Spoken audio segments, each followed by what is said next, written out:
My name is Stuti Varshney and I am going to teach a very important topic of NEET chemistry and that is carbocation. तो carbocation को start करने से पहले हम ये समझते हैं कि कार्बोकेटायन आखिर होता क्या है। तो कार्बोकेटायन जो है वो है एक reaction intermediate. And now reaction intermediate क्या होते हैं? रिएक्शन इंटरमीडिएट वो होते हैं जो किसी भी रिएक्शन में बनते हैं और उस रिएक्शन का प्रोडक्ट डिटरमाइन करते हैं। हम पहले रिएक्शन इंटरमीडिएट समझते हैं। रिएक्शन इंटरमीडिएट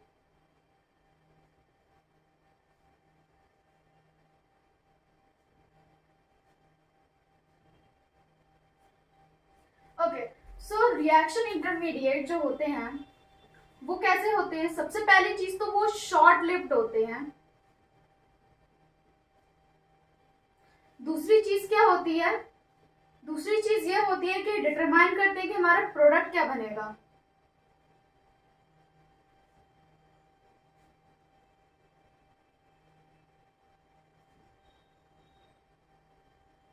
तो कार्बोकेटाइन क्या है? कार्बोकेटाइन एक रिएक्शन इंटरमीडिएट है।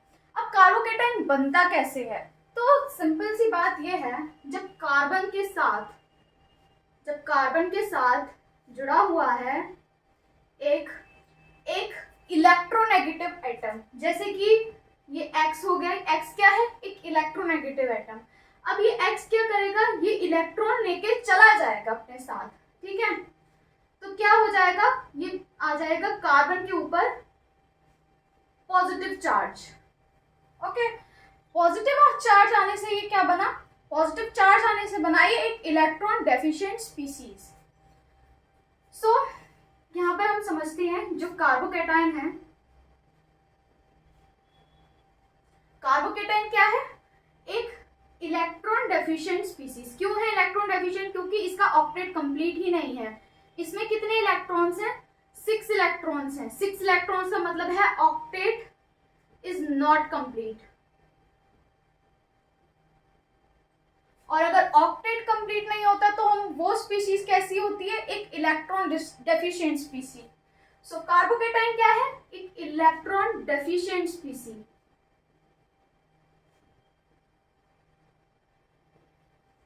ओके, तो अब ये कार्बोकेटाइन जो है इसका हाइब्रिडाइजेशन क्या है? क्योंकि 6 इलेक्ट्रॉन्स है, 6 इलेक्ट्रॉन्स का मतलब क्या होता है? sp2 hybridisation. ये क्या है? sp2 hybridisation.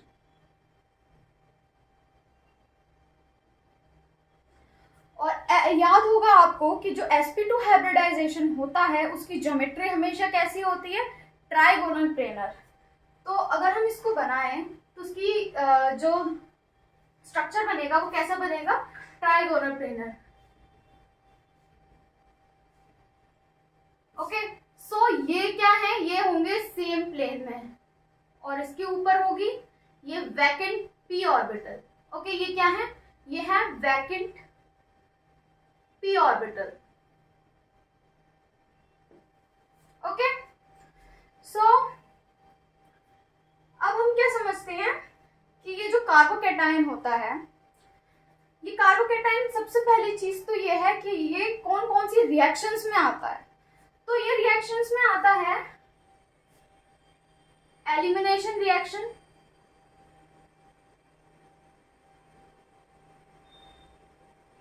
एलिमिनेशन में कौन सी? बेसिकली E1 आता है। सब्स्टिट्यूशन रिएक्शन में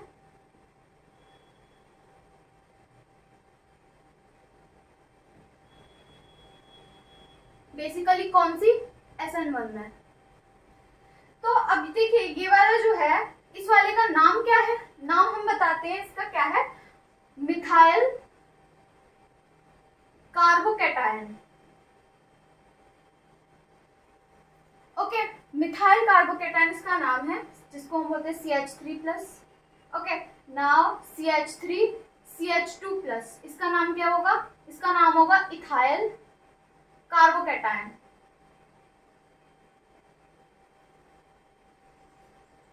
ओके, इसी तरीके से CH2 double bond CH and this CH2+, इसका नाम क्या होगा? Allyl carbocation. हम क्या समझते हैं, अब हम समझते हैं कि कार्बोकैटायन का स्टेबिलिटी ऑर्डर क्या होता है। ठीक है, तो स्टेबिलिटी ऑर्डर सिंपली बहुत ही सिंपल सा स्टेबिलिटी ऑर्डर है, यहाँ पे लिख देती हूं मैं, stability order of carbocation. So simple सी बात यह है, जो कार्बोकैटायन है सबसे ज्यादा स्टेबल होता है या तो रेजोनेंस हो या मीजोमेरिक इफेक्ट हो, देन आता है हमारा हाइपर कंजुगेशन और उसके बाद इंडक्टिव इफेक्ट। तो सबसे पहले स्टेबिलिटी का ऑर्डर क्या होगा इसका, रेजोनेंस या फिर मीजोमेरिक इफेक्ट, देन आता है हमारा, देन क्या आता है, हाइपर कंजुगेशन, देन आता है हमारा इंडक्टिव। आप समझते हैं हम एक एक करके इन चीजों। सो रेजोनेंस की जब हम बात करते हैं तो आप ये देखिए,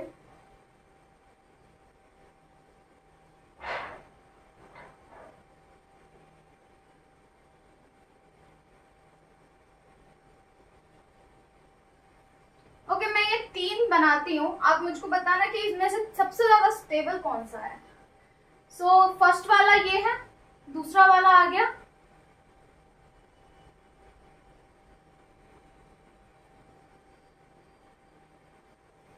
और तीसरा वाला आ गया,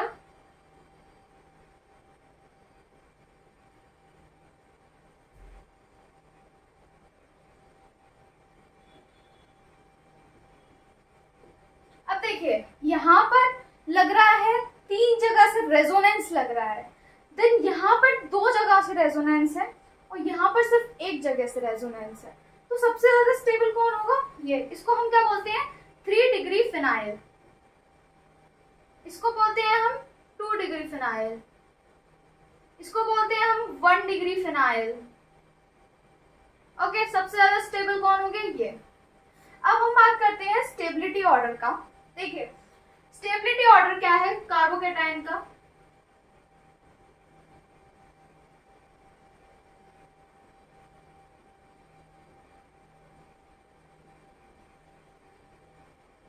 तो सबसे पहले आ जाएगा 3 डिग्री फिनाइल, 3 डिग्री फिनाइल, जो कि क्या हो जाएगा, फिर आएगा हमारा 2 डिग्री फिनाइल, फिर आएगा हमारा 3 डिग्री। ओके, 3 डिग्री का मतलब क्या है, ये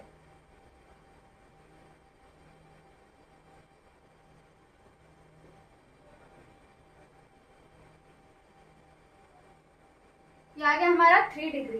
उसके बाद आएगा हमारा 1 डिग्री फिनाइल, उसके बाद आएगा हमारा अलाइल, फिर आएगा हमारा 2 डिग्री फिनाइल, सॉरी फिर आएगा हमारा 2 डिग्री। 2 डिग्री क्या है,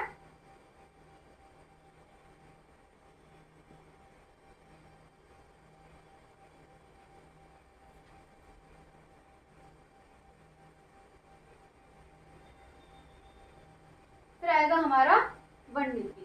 ओके, तो इससे हमको क्या समझ में आया। अब एक बात ये देखिए कि यहाँ पर 1 डिग्री फिनाइल जो है वो 3 डिग्री से बाद क्यों स्टेबल है, यानी कि 3 डिग्री ज्यादा स्टेबल क्यों है 1 डिग्री फिनाइल से, जबकि 1 डिग्री फिनाइल में तो रेजोनेंस इफेक्ट लग रहा है। तो उसका आंसर बहुत ही सिंपल सा है। अगर हम 1 डिग्री फिनाइल की बात करते हैं तो उसमें सिर्फ एक जगह से रेजोनेंस लग रहा है, जबकि अगर हम 3 डिग्री की बात करें तो उसमें 3 जगह से क्या लग रहा है, प्लस आई से डोनेट कर रहे हैं, और दूसरा लग रहा है उसमें मीजोमेरिक इफेक्ट लग रहा है, सॉरी उसमें दूसरा लग रहा है हाइपर कंजुगेशन लग रहा है। देखिए जैसे ये बना लिया मैंने, ये बनाया मैंने,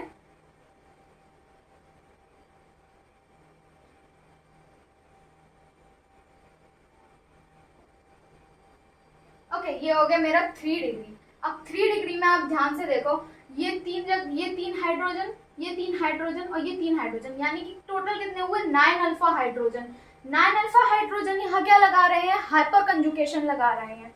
और यहाँ पर ये क्या है, ये प्लस आई से डोनेट कर देगा, प्लस आई प्लस आई प्लस आई। अब यहाँ पर प्लस आई भी लग रहा है, हाइपर कंजुकेशन भी लग रहा है, तो इसीलिए ये ज्यादा स्टेबल होगा किससे, 1 डिग्री फिनाइल से। अब हम थोड़ी सी एक रिएक्शन की बात कर लेते हैं जिसका नाम है SN1 रिएक्शन, जो कि बहुत ही ज्यादा इंपॉर्टेंट रिएक्शन है for carbocation. So SN1 reaction के बारे में बात करते हैं।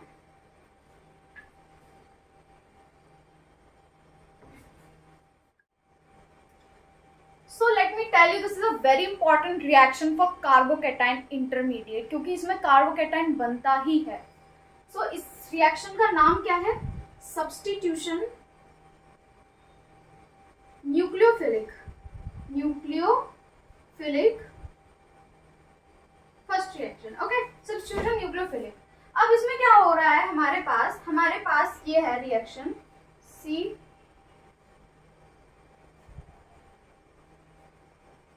ओके, इस पर अटैक करेगा कौन, न्यूक्लियोफाइल H2O अटैक करेगा, और ये जाके क्या बन जाएगा, यहाँ पर देखो। अब हम इसको सब्स्टिट्यूशन न्यूक्लियोफिलिक क्यों कह रहे हैं, क्योंकि न्यूक्लियोफाइल का क्या हो रहा है, यहाँ सब्स्टिट्यूशन हो रहा है। ओके, सो न्यूक्लियोफाइल क्या है, यहाँ पर हमारा X मतलब जैसे कि हेलोजेंस हो सकते हैं आपके X में, और भी काफी सारे न्यूक्लियोफाइल्स आ सकते हैं आपके। तो यहाँ पर मान लीजिए हेलोजन है, देन ये H2 इस पर अटैक कर रहा है, तो यहाँ पर क्या बन जाएगा,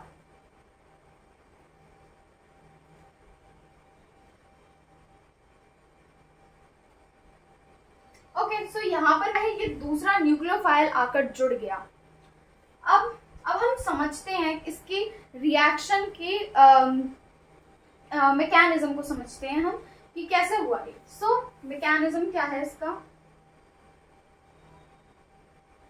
देखिए मैकेनिज्म बहुत ही सिंपल सा है। पहला जो है CH3 CH3 CH3। अब ये बताइए कि यहाँ पर हमने 3 डिग्री क्यों लिया। ओके, सो यहाँ पर हमने ये पुराना जो न्यूक्लियोफाइल है X, ये निकल जाएगा, ठीक है, ये निकल गया। और यहाँ पर क्या बना, यहाँ बना हमारा सबसे इंपॉर्टेंट स्पीशीज जिसका नाम क्या है, carbocation. Okay, so this reaction is the rate determining step of this whole reaction. So this is the rate determining step. Now अब हम देखते हैं सेकेंड स्टेप। अब सेकेंड स्टेप में क्या होगा, ये जो है हमारा प्यारा कार्बोकैटायन, इसके ऊपर जाकर कौन अटैक करेगा, हमारा वाटर। यहाँ ऑक्सीजन से अटैक होगा, ये जुड़ गया इससे जाकर,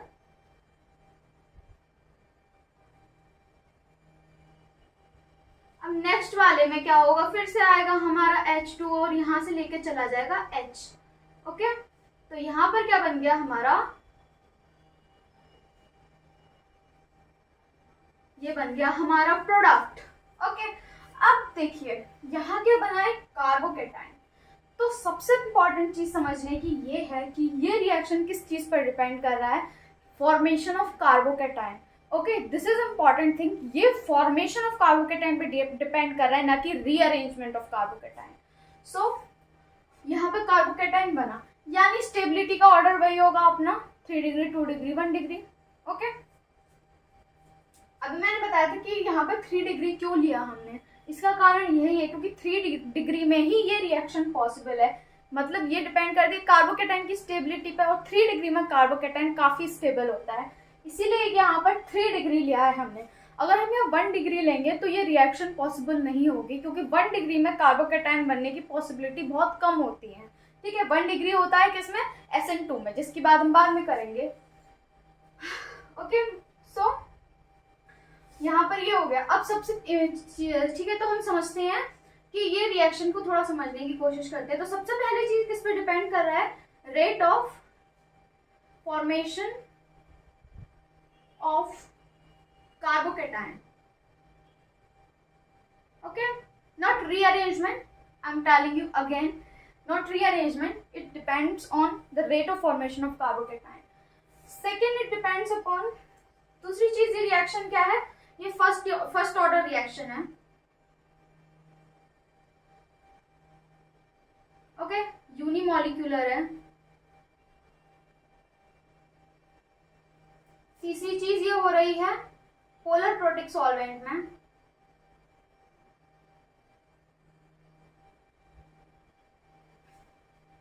ठीक है। अच्छा, अब मैं अगर आपको एक क्वेश्चन दूं कार्बोकैटायन की स्टेबिलिटी का, तो मेरे को बताना कि कार्बोकैटायन की स्टेबिलिटी क्या रहेगी। सो क्वेश्चन ये है, क्वेश्चन है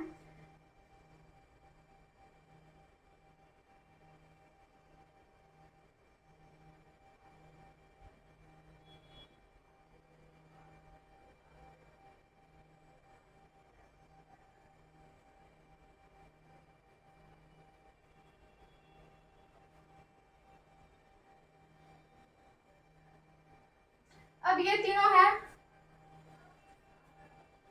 अब आप मुझे बताओ कि इनमें से सबसे ज्यादा स्टेबल कार्बोकैटायन कौन सा होगा।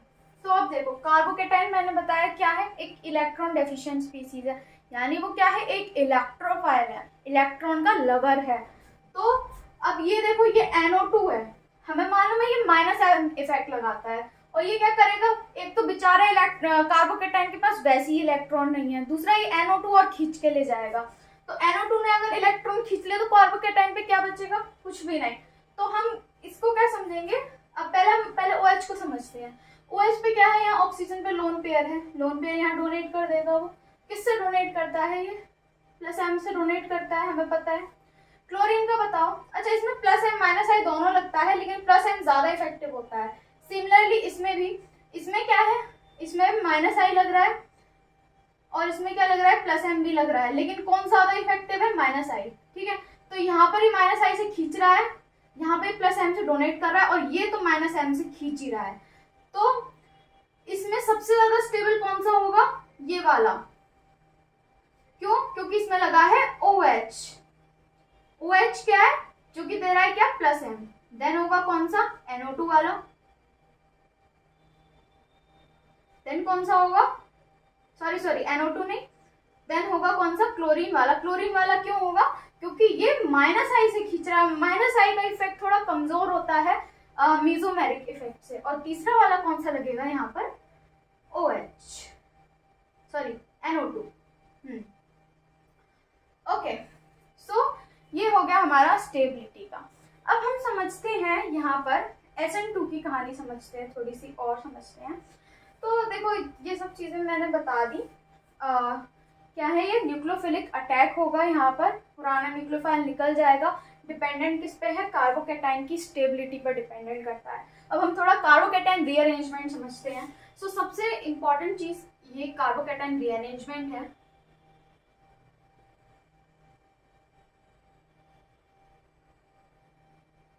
तो कार्बोकैटायन क्या चाहेगा, हर इंसान क्या चाहता है कि वो अपनी लाइफ में स्टेबल रहे। कोई भी ये नहीं चाहता कि मैं अनस्टेबल पोजीशन पे बना रहा हूँ। तो हर कोई ये चाहेगा, अगर किसी को स्टेबिलिटी मिल रही है लाइफ में तो वो स्टेबिलिटी यूज करना चाहेगा। वैसे ही कार्बोकैटायन है, कार्बोकैटायन क्या चाहेगा कि मैं स्टेबल हो जाऊं बस कैसे भी करके। तो वो स्टेबल कैसे होगा, देखिए, जैसे मान लो ये है CH3CH,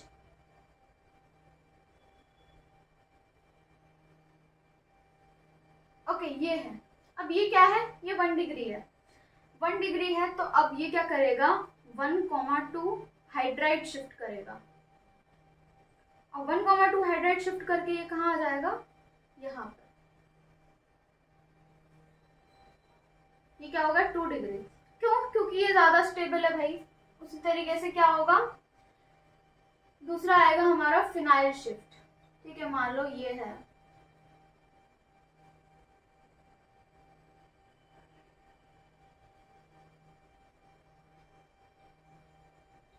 अब देखो यहाँ पर ये कार्बोकैटायन क्या करेगा, ये करेगा 1,2 फिनाइल शिफ्ट।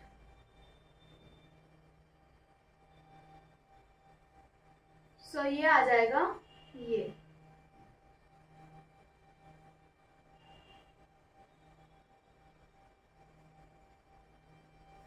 आ गया हमारा फिनाइल शिफ्ट। और तीसरा आता है हमारा मिथाइल शिफ्ट।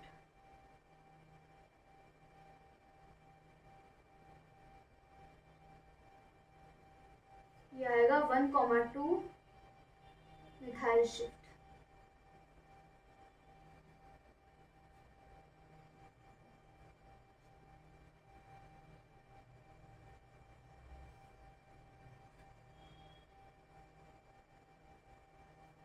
ये हो गया हमारा मिथाइल शिफ्ट। अब इसका भी एक ऑर्डर है, जैसा मैंने ऑर्डर बताया बिल्कुल सेम वही है। सबसे पहले आता है हाइड्राइड शिफ्ट,